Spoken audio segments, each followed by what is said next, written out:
Good day, philosophers. As we begin this third module, we've just begun to see Socrates in action. We've seen him engaging people in conversations, challenging them to come up with definitions, true definitions for these virtues or these things that seem to really, really matter to him, like piety and justice so far. For at this moment, though, I want us to take a moment and take a step back and try to get a bigger picture of how Socrates viewed his mission, right? And I think to help us better understand that, we're going to first look at the Sophists. Now, you might remember the Sophists. We mentioned them during our first week of class. The Sophists played an important role in Greek society. Their name meant literally the wise. They were teachers. They were teachers of rhetoric, right? Remember, philosophy meant the love of wisdom, and so sophistry, or the Sophists, were just simply called the wise. Now, why did they seem wise? And notice I said the word seem, because the Sophists were ultimately teachers of rhetoric. And what does it mean to be a teacher of rhetoric? To a certain extent, it means that you are teaching the art of persuasion. And so the Sophists were truly masters of persuasion. Right. And of course, to be persuasive, to be an extraordinarily persuasive person would allow you to certainly appear to be wise through your ability to be persuasive in argumentation. Right. So, but let's take a step back. What do we really mean when we call someone persuasive, or what does it really mean to be persuaded, right? So let's take a step back, right? To be persuaded. Well, if you're persuaded of something, and what is that trying to say about you? So here's this nice person, right? If they're persuaded of something, it's talking about something about what they think, right? And if you're persuaded about what you think, then you're thinking about what you think, right? If I'm persuaded about something that I think, then I think what I think is correct or right. I believe that I'm right in what I think, right?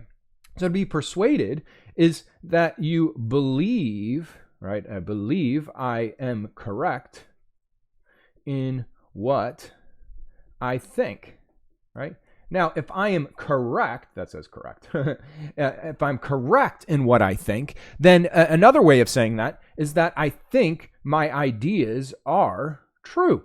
Right? I mean, that's what it means. If I'm persuaded, if I really believe something, then I think I'm right. I think I've gotten to the truth to some extent, right? Now, sometimes I might be more thoroughly persuaded than other times, right? But to be ultimately persuaded means that you think what you think is true. Now, here's this question, though, right? Is it possible to persuade someone to think something is true and yet it not actually be true? Right? Could you think that you are right, but not actually be right? Right? Well, yeah, obviously. I mean, we see that all the time, right? And so that's an interesting problem for us. So the Sophists, these masters of persuasion, what they were masters of were masters of getting people to think whatever they wanted them to think, right? They were masters of convincing people to believe that whatever idea they wanted them to believe was true. But the deeper question is what the Sophists were the arguments given by the Sophists actually leading to truth? In other words, it's one thing to believe that you've got the truth. It's another thing to actually have it. And so, of course, hopefully true arguments would be the most persuasive, but not necessarily. So interestingly enough, there's a famous sophist that we could talk about. His name is Protagoras. There's actually tons of sophists. We encountered Thrasymachus in Plato's Republic, who is actually a sophist, believe it or not. But Protagoras is a really, really important guy. There is a dialogue written by Plato where we actually encounter Socrates engaging in a long conversation about virtue and the teachability of virtue with Protagoras. It's very interesting. We're not reading it for our course. But Protagoras is known for saying several things. And the first thing that's known for about Protagoras, being a sophist, is that he was always able to, for instance, make the weaker argument the stronger. In other words, he had such persuasive capabilities that he could take something that is objectively a bad argument, but make it and turn it and twist it into something that seemed like a stronger argument. that almost sounds like a defense attorney. Now, actually, defense attorneys are good things, right? We need good defense attorneys. We need people to defend their clients to the greatest extent that they can, but within the confines of truth, right? I would like to think. I don't want people to be lying for the sake of things, but for the sake of getting to the truth, the defense attorney ought to be able to give the strongest possible version of an argument based on the evidence. But Protagoras, it doesn't just do that. He would take a weak argument and try to make it stronger, right? Now, part of his ability to do that was based on this fundamental idea that man is the measure of all things. Now, what does he mean by man being the measure of all things? He just ultimately meant for him, one of the reasons that he believed it was so persuasive is that he doesn't care about the truth. He doesn't think that that truth matters. He only matters what you could persuade someone of, right? And so that's interesting. Socrates encounters these sophists who don't actually care about the questions themselves that they're addressing. They don't care about the nature of justice. They don't care about the nature of courage or any of these things. But they're willing to argue about it, and their desire to be as convincing as possible because, well, that's what they do. But Socrates has a real problem with that. Not just a personal problem, but a deep angst kind of problem about what this would mean for the future of Athens and for people in general. You know, this attitude towards these kinds of questions is immensely problematic for him, to say the least, right? Here I have an image, and this image has actually been the banner for all of our modules so far. And it tells a story. It tells the story of the end of Socrates. I don't know if you know much about him, but of course, Socrates walked around the city of Athens, and he challenged people to, answer these questions. Eventually, he was brought on trial, just like we saw in the Euthyphro. How did that trial end? Well, as it turns out, Socrates is convicted of his crimes and sentenced to death. Now, as we'll see, and we'll talk about in another module in this chapter, he could have evaded death simply by escaping Athens, but he chose death freely because of how important philosophy is to him. And so let's see what's so important here. What's worth dying for him? Well, ultimately, why spend your life questioning others in trying to ask people about the definitions of things? Is this just this academic pursuit?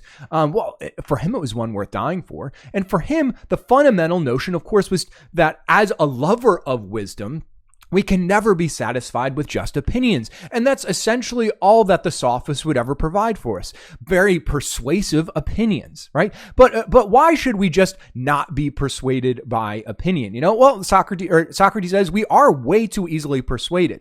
But the most important thing is to realize that for Socrates, there is ultimately a true definition. And it's very important that we know what that true definition is, right? It actually matters to us, not just as an academic exercise, not just as a fun thing, as people who happen to like to think about deep things. I happen to like to think about deep things, and I want to know the truth of things. But for him, it's not just about you liking to know stuff, right? For him, there ultimately cannot be justice in the world if we don't know what justice is. Right. So we could spend our lives saying, oh, this kind of action was unjust and this one was just, right? We can look at some of the inequalities and inequities we see in society today, and we can call them unjust. But what are we actually calling them? What does it mean to be unjust? What really is justice? Now, if we can't answer that question, what justice is, then what gives us the confidence to say that this particular action truly is unjust, or in what way it's unjust? Or how can we correct it to then create a just society so that we don't have such injustices in the future? It desperately matters what justice is. Now, a lot of times the response to something like that is, well, then obviously people have lots of different opinions about these philosophical questions, right? And that's just kind of the nature of philosophy. It's always controversial. There's always lots of people who bring their own perspectives and their own views, their own opinions to these things. Should we just be satisfied with that? Well, now Socrates says no, right? He will not allow someone to just have their own truth, right?